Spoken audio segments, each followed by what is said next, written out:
आज NEET UG का result आ गया है, तो अभी हम कुछ टॉपर्स से बात करेंगे। हम यहाँ पर एलएन कोचिंग में आ गए हैं, तो चलिए एक हमारे पास स्टूडेंट है मुकुंद, तो इनसे बात करते हैं इनकी रैंक क्या आई है।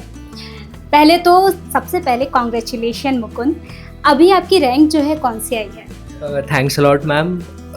मेरी ऑल इंडिया रैंक आई है 1295 और मेरा नीट का स्कोर था 601। तो आपने सोचा था कि मैं इस बार रैंक लेके ही आऊँगा? हाँ मैम, सोचा तो बहुत था कि रैंक लानी है और मेरे मम्मी पापा के आशीर्वाद से, टीचर्स की ब्लेसिंग से और भगवान के आशीर्वाद से वो रैंक आ भी गई है। आई am very happy at the moment. आपने जो पढ़ाई की थी वो किस तरीके से की थी? क्या आपकी स्टडी थी? कैसे कर रहे थे, रात में, दिन में, क्या टाइमिंग रहता था, इसके बारे में? मैम मेरा ऐसा रहता था कि एज सच फिक्स डे नहीं था कि 8 घंटे पढ़ना है तो 8 घंटे ही पढ़ना है। जब मुझे लगता था कि मेरे प्रोडक्टिव आवर्स हो सकते हैं मैं तभी पढ़ता था और उस हिसाब से ही पढ़ता था। मेरे मम्मी पापा ने मेरा बहुत साथ दिया इस जर्नी में और एलन के teacher specifically Sharad Bhatia sir, Rakesh Singh sir, Kapil sir, मुनट sir, Kamal sir, Jitendra Barsena sir, Imran sir और भी जितने लोगों ने मुझे पढ़ाया है, मतलब अगर मैं किसी का नाम मिस आउट कर रहा हूँ तो उन सब ने बहुत गाइड करा है, मुझे बहुत साथ दिया है और बस यही बोलते थे कि लगे रहो और हो जाएगा।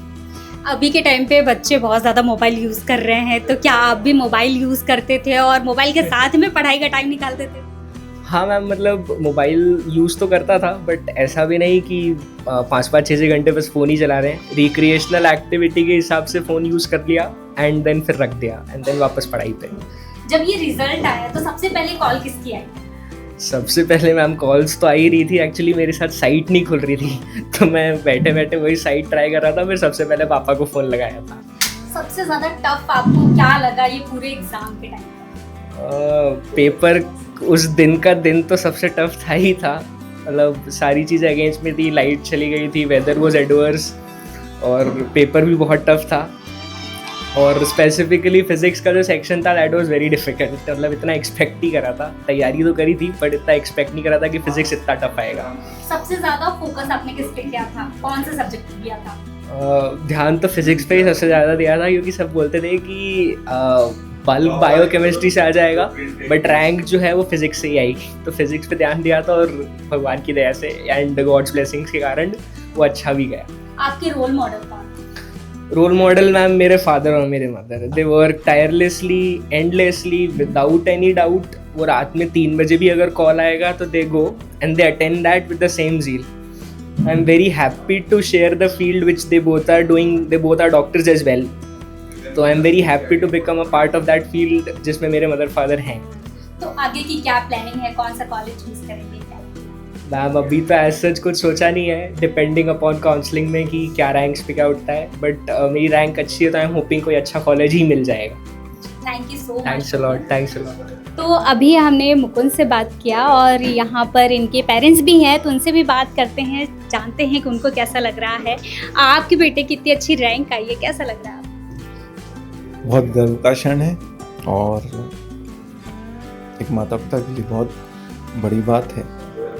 मुकुंद हमारे घर में 3rd जनरेशन डॉक्टर बनने वाला है। मेरे पिताजी भी डॉक्टर हैं, मैं भी हूँ, मेरी धर्मपत्नी भी और मुकुंद भी बनने वाला है, तो हमारे लिए बहुत गर्व का क्षण है। गर्व का क्षण सिर्फ इसलिए भी नहीं है कि वो डॉक्टर बनने वाला है, बट उसने जो मेहनत करी हमने वो देखी है और 2 साल 3 साल की जो मेहनत है उसका, उसके टीचर्स का, ईश्वर का आशीर्वाद उसके साथ रहा। हालांकि स्थितियाँ बहुत अच्छी नहीं थी। जिस दिन एग्ज़ामिनेशन था पानी, लाइट चली गई, अंधेरे में एग्ज़ाम दी और पेपर भी बहुत टफ आया था, तो ये सब जो स्थितियाँ थी वो बहुत अच्छी नहीं थी, लेकिन ईश्वर ने मदद करी और आज इस मुकाम पे हैं कि आज उसकी एक बहुत अच्छी रैंक आई है और उम्मीद करते हैं कि आगे भी इसी तरह से ईश्वर उसकी आगे मदद करते रहें। मैम आप क्या कहेंगे? Very happy moment for the time being and हम बहुत खुश हैं कि मुकुंद ने इतना अच्छा परफॉर्मेंस दिया है and we have seen him working hard for 2 years and to prepare himself mentally, physically. वो अपने आप को लास्ट 2 months के लिए 2 to 5 वाला टाइम ही रखता था, जो बिना फैन ऑन करे वो पढ़ता था और exam paper mock test solve करता था.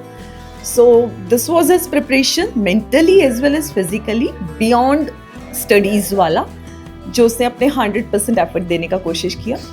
सो विद गॉड्स ग्रेस उसने उस रिजल्ट को डिजर्व किया है, उस रिजल्ट को भगवान ने होपफुली उसको दिया भी है. So we are very blessed.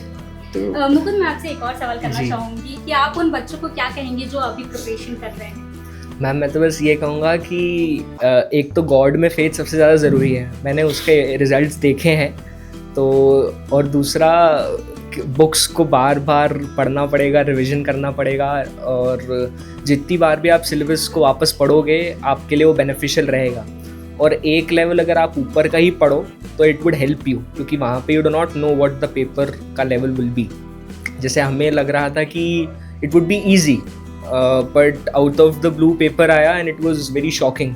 But उस मोमेंट पे जिसने अपनी नर्व्स को संभाल लिया उसने वो पेपर को कर लिया. एंड एडवर्स सिचुएशंस में ही एक्चुअल आपको पता पड़ेगा कि हु इज़ मोर डिजर्विंग या who is less deserving. Thank you so much Mukund. तो अभी हमने मुकुंद से बात किया, उनकी फैमिली से बात किया है, उन्होंने नीट में बहुत ही अच्छा स्कोर किया है. ऐसी ही खबरों के लिए बने रहें समय नाव के साथ. धन्यवाद. प्योर श्योर दूध और घी, माँ के प्यार सा, मिलावट से दूर, भरोसे से भरपूर, प्योर भी श्योर भी.